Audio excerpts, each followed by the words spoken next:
Pesona si Gadis Desa, episode 63 dengan judul Teman Bicara. Selamat mendengarkan. Setelah acara makan malam selesai, Luri tak segan membantu para pelayan membereskan meja. Dia juga memaksa para pelayan untuk makan malam terlebih dahulu sebelum menyelesaikan sisa pekerjaan. Sudah, kalian makan dulu saja. Piring dan gelas kotor ini biar aku yang mencucinya, ucap Luri sambil mendorong pelan punggung salah satu pelayan yang terlihat sungkan padanya. Tapi Nona, kami... Sudah, tidak apa-apa Bi. Kalian makanlah dengan tenang, jangan memikirkan pekerjaan terus. Dengan berat hati, para pelayan itu akhirnya menuruti perintah Luri. Sebenarnya ini bukan pertama kalinya si pemilik rumah ikut membantu meringankan pekerjaan mereka. Akan tetapi malam ini mereka sedikit sungkan karena orang yang mempekerjakan mereka ada di rumah ini. Ya, orang itu adalah Tuan Glenn, menantu dari si tuan rumah, Tuan Luyan. Adikku baik sekali, puji Lucy yang sejak tadi memperhatikan adiknya dari jauh. Dia kemudian berjalan menghampiri untuk ikut membantunya mencuci piring. Tidak usah, Kak. Biar aku saja, cegah Luri. Satu pekerjaan jika dilakukan bersama-sama pasti akan jauh lebih ringan, bukan? Luri tersenyum. Seperti biasa, kebaikan hati kakaknya ini akan selalu mendatangkan aura positif di sekeliling orang-orang. Luri benar-benar merasa sangat beruntung karena memiliki saudara yang memiliki hati sebaik malaikat. Luri, apa kakak boleh bertanya sesuatu padamu? Tanya Lucy sembari menyiram busa sabun yang ada di gelas. Sebenarnya tujuan Lucy mendatangi sang adik adalah ingin membicarakan tentang hubungannya dengan Vedo. Jujur saja, setelah mendengar pemikiran orang tuanya, Lucy merasa sedikit tidak tenang. Dia khawatir kalau adiknya ini diam-diam merasa tertekan. Luri adalah anak yang paling tidak bisa melawan keinginan orang tua mereka. Dia lebih memilih untuk menahan diri daripada harus membuat perasaan orang tua kecewa.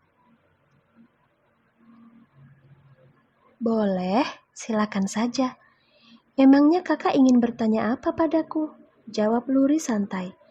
Tanpa harus mendapat jawaban pun Luri sebenarnya sudah bisa menebak hal apa yang ingin ditanyakan oleh sang kakak. Namun dia memilih untuk menunggu karena tak ingin membuat kakaknya merasa canggung. Kakak minta maaf kalau nanti pertanyaan kakak sedikit membuatmu merasa tidak nyaman karena ini menyangkut urusan pribadimu, ucap Lucy pelan. Kakak dengar Vedo menyukaimu. Apa benar? Iya, Kak. Sebelum Kak Vedo kembali ke Jepang, dia memang sempat mengutarakan perasaannya padaku. Dan aku juga menyukainya, jawab Luri jujur.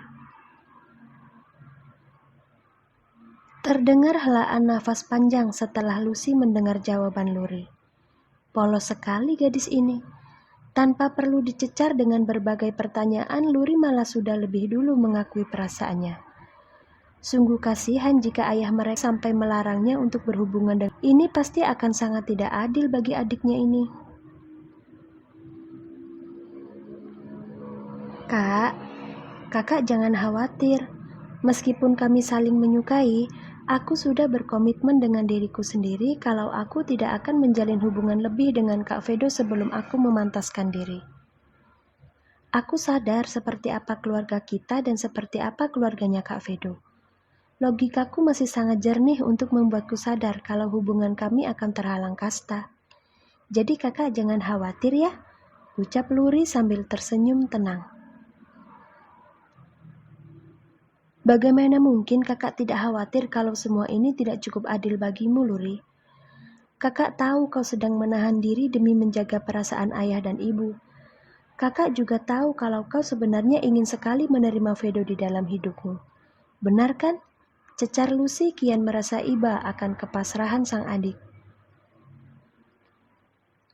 Sebelum menjawab, Luri mengajak sang kakak untuk menyelesaikan pekerjaan terlebih dahulu. Rasanya sedikit tidak sopan jika harus berbincang sambil bekerja. Baru setelah semua piring dan gelas selesai dibersihkan, Luri menarik tangan sang kakak untuk duduk di halaman belakang rumah. Kak, cinta itu tidak memandang di mana dia akan berlabuh, bukan?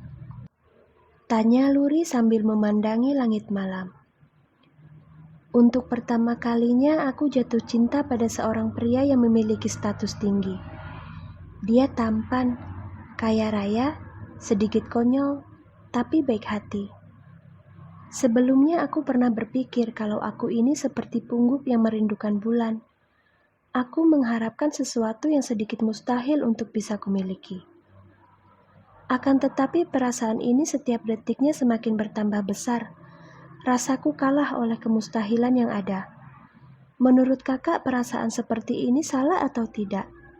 Jika salah, bagaimana cara untuk menghentikannya? Sadar kalau sang adik tengah membutuhkan teman bicara, Lucy memposisikan diri sebagai seorang sahabat, bukan seorang kakak. Dia dengan penuh sayang membelai rambut Luri seraya memberikan jawaban yang bisa membuatnya merasa tenang. Luri, siapapun orangnya mereka berhak untuk jatuh cinta. Karena pada dasarnya cinta itu tidak memandang status, usia, ataupun fisik. Cinta ya cinta, rasa itu datangnya dari dalam hati. Kau sama sekali tidak salah karena jatuh cinta pada pria kaya, tampan, dan juga berstatus tinggi. Itu hal yang sangat wajar, jadi tidak bisa dipersalahkan. Mungkin di sini kau hanya sedang merasa bimbang karena memikirkan perasaan ayah dan ibu. Itu juga bukan sesuatu yang salah. Kau mencintai Vedo, tapi kau juga ingin menjaga perasaan orang tua. Kakak paham bagaimana perasaanmu. Lalu apa yang harus aku lakukan, Kak? Aku tidak mau ada yang kecewa di sini. Usiaku masih muda. Aku takut salah mengambil keputusan. Waktu itu Kak Vedo sempat kembali menanyakan kesediaanku untuk menjadi kekasihnya. Dan aku menjawab kalau kami cukup menjadi teman yang sedikit mesra saja. Sungguh, Kak, hanya jawaban seperti itu yang terlintas di dalam otakku. Aku ingin fokus sekolah untuk membahagiakan ayah dan ibu, tapi aku juga tidak mau kehilangan Kak Vedo. Aku egoiskah karena ingin menggenggam 2 piala sekaligus? Selama ini mungkin Luri berhasil bersikap tenang di hadapan ayah dan ibunya ketika membahas tentang Vedo. Tapi malam ini, entah mengapa hatinya terasa begitu rapuh. Semua ini berawal dari kemenangan yang dia dapatkan.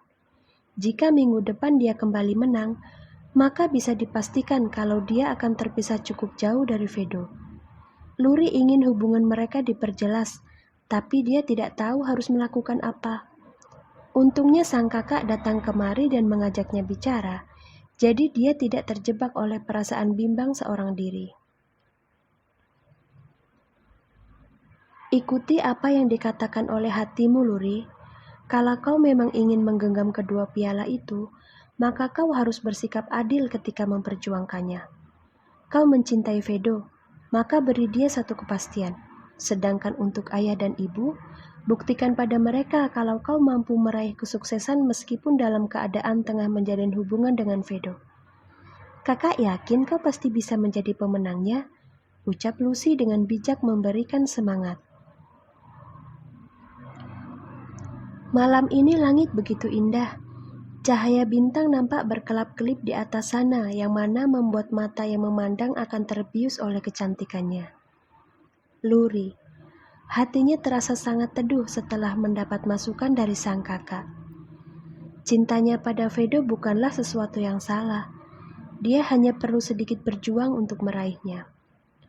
Sambil menyender di bahu sang kakak, Luri kembali meluapkan isi hatinya. Dia lega karena memiliki teman bicara yang bisa memahami apa yang sedang dia rasakan. Kak, dulu sewaktu Kak Glenn mendekati kakak, apakah dia pernah melakukan hal-hal yang sedikit gila? Dia bukan hanya sedikit gila saja, Luri, akan tetapi urat malunya benar-benar sudah putus. Kakak pernah dibuat sangat malu sampai kakak menolak untuk bertemu dengannya gara-gara dia yang terus mengirim puluhan buket bunga ke rumahnya Kak Gabriel. Tapi meskipun kakak berusaha untuk menghindar, dia terus saja melakukan kegilaan-kegilaan lainnya. Sampai pada akhirnya perasaan kakak luluh dan bersedia untuk menikah dengan kakak iparmu itu. Glenn, dia adalah pria paling tidak waras yang pernah kakak kenal. Jawab Lucy seraya mengulum senyum ketika membayangkan kelakuan Glenn dulu. Apakah kakak bahagia menjadi istrinya Kak Glenn? Tanya Luri ingin tahu. Dia sangat mengagumi kisah cinta kakaknya ini.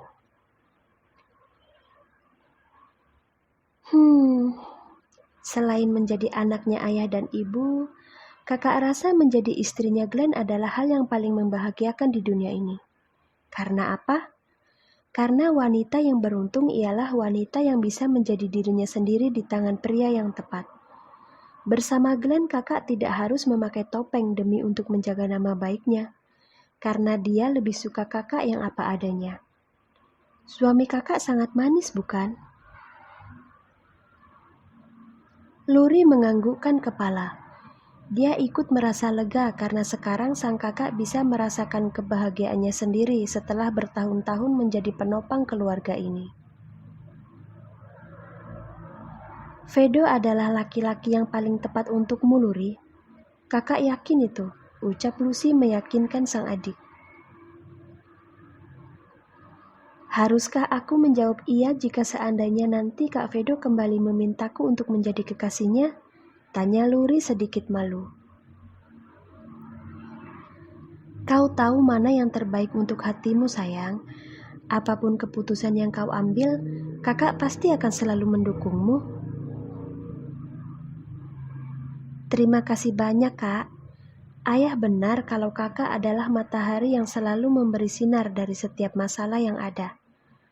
Kak Glenn sangat beruntung bisa menikahi malaikat tak bersayap seperti kakak. Lucy terkekeh mendengar pujian adiknya.